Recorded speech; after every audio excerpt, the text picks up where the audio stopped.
هوس ميسي يتسبب في إصابة 70 مشجعاً في أنغولا.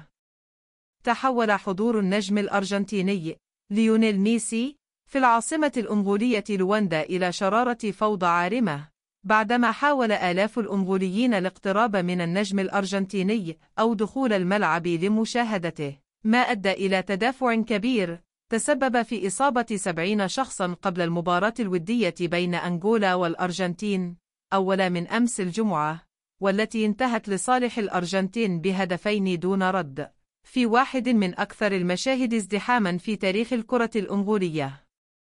وأقيمت المباراة على ملعب لواندا الذي يتسع على 50,000 متفرج، فيما طرح الاتحاد الأنغولي 48,000 تذكرة، لكن الأعداد حول الملعب تخطت هذا الرقم بكثير، ما تسبب في زحام خانق قبل ساعات من انطلاق اللقاء.